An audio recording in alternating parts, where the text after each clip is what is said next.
జనసేన శాసనసభాపక్ష సమావేశం ఈరోజు నోవాటెల్ హోటల్లో జనసేన అధినేత పవన్ కళ్యాణ్ అధ్యక్షత జరిగింది. ఈ సమావేశంలో పలు కీలక అంశాల మీద చర్చించారు. దీనికి సంబంధించి అసలు లోపల జనసేన అధినేత పవన్ కళ్యాణ్ ఏ అంశాల మీద చర్చించారు ఏంటనేది కూడా మనం ఎమ్మెల్యే మాధవి గారిని అడిగి తెలుసుకునేటువంటి ప్రయత్నం చేద్దాం. మేడం చెప్పండి, మొత్తంగా అక్కడ ఎలాంటి చర్చ జరిగింది? లెజిస్లేటివ్ పార్టీ మీటింగ్ ఈరోజు ఎమ్మెల్యేలు, ఎంపీలు, ఎమ్మెల్సీలతో కలిపి జరిగిందండి.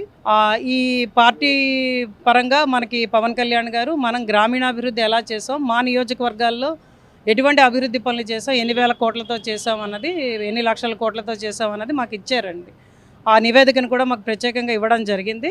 అలాగే ఇంకా బలంగా ప్రజల్లోకి ఈరోజు కూటమి ప్రభుత్వం అందిస్తున్న సంక్షేమాన్ని, పరిపాలనని, అభివృద్ధిని, జాబ్ క్రియేషన్ అన్నీ కూడా మనం తీసుకువెళ్ళాలని దిశానిర్దేశం చేయడం జరిగిందండి. అలాగే వ్యక్తిగతం వేరు, పార్టీ వేరు, పరిపాలన వేరు. కాబట్టి మీరు దాన్ని సమతుల్యం చేసుకుంటూ మీరు చక్కని పరిపాలన ప్రజలకు అందజేయండి అని చెప్పడం కూడా జరిగిందండి. ఇప్పటికే ఇతర పార్టీలకు సంబంధించినటువంటి అధినేతలు సమావేశాల్లో వాళ్ళ నియోజకవర్గాల పనితీరుకు సంబంధించి కూడా రిపోర్ట్లు కూడా ఇస్తూ ఉన్నారు. ఆ నియోజకవర్గాలు ఏ విధంగా పనిచేస్తున్నారు, గ్రేడ్ల వారీగా కూడా వాళ్ళకి ఎప్పటికప్పుడు మానిటరింగ్ చేసి చెప్తూ ఉన్నారు. అలాంటి పరిస్థితి రోజు సమావేశంలో జరిగింది? లేదండి, అలాంటిది ఏం లేదు. పవన్ కళ్యాణ్ గారు అయితే పూర్తి సాటిస్ఫాక్షన్ ఎక్స్ప్రెస్ చేశారండి. కానీ ఏంటంటే నియోజకవర్గంలో ఇంకా మనం చేస్తే బాగుంటుంది, ఇంకా చేస్తే ప్రజలు ఇంకా హర్షించేదగ్గ పనులు ఏమైనా ఉన్నాయా అన్న దాని మీద మమ్మల్ని అడిగి తెలుసుకున్నారండి. వాళ్ళ చాలామంది మేము జేజేఎం పూర్తి చేయాలండి, ఎందుకంటే వైసీపీ పాలనలో ఈ జేజేఎం అన్నది పూర్తిగా నిర్వీర్యం చేసేసారు, చాలా బ్యాడ్గా చేశారు. కాబట్టి ప్రజలందరూ కూడా ఈరోజు దాని గురించి జల్ జీవన్ మిషన్ గురించి చూస్తున్నారంటే కేంద్రంతో మాట్లాడాము, ఖచ్చితంగా అన్ని అప్రూవల్స్ వచ్చినాయి, తొందరలోనే ఎవరికి వాళ్ళకి బడ్జెట్స్ రిలీజ్ చేస్తామని కూడా చెప్పడం జరిగింది. మేమైతే మా దగ్గర నుంచి కూడా ఆ నివేదికల్ని సార్కి సమర్పించడం జరిగిందండి. అలాగే ఆయన చెప్పేది ఏంటంటే దేవాలయాల అభివృద్ధికి, అలాగే టూరిజం మీద కూడా ప్రత్యేకంగా పెట్టండి. ఎందుకంటే ఇప్పుడు నెల్లిమర్ల నియోజకవర్గం తీసుకుంటే we have a beautiful beach and temples, మంచి ఓల్డ్ టెంపుల్స్ ఉన్నాయి, రామతీర్థం అవన్నీ ఉన్నాయి మనకి.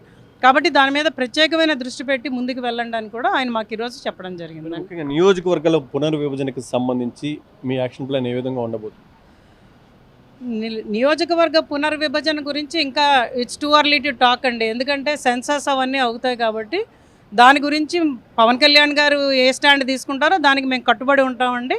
ఖచ్చితంగా మా ఇన్పుట్స్ ఆయన తీసుకుంటారు. ఎప్పుడు ఇవాళ ఎలాగైతే అన్ని ఇన్పుట్స్ తీసుకున్నారో అన్ని రకాలుగా పరిపాలనా విధంగా, పార్టీ పరంగా, కేడర్ పరంగా అన్ని ఇన్పుట్స్ ఈరోజు మా దగ్గర నుంచి తీసుకున్నారు. అలాగే రేపొద్దున డీలిమిటేషన్ గురించి కూడా ఆయన ప్రత్యేకంగా మాతో మాట్లాడతానని కూడా చెప్పడం జరిగింది. దాని గురించి ఆయన అధ్యయనం చేస్తున్నారు. మా సీనియర్ లీడర్లు మా నుంచి కూడా మేము కొన్ని సూచనలు కూడా చేయడం జరిగిందండి.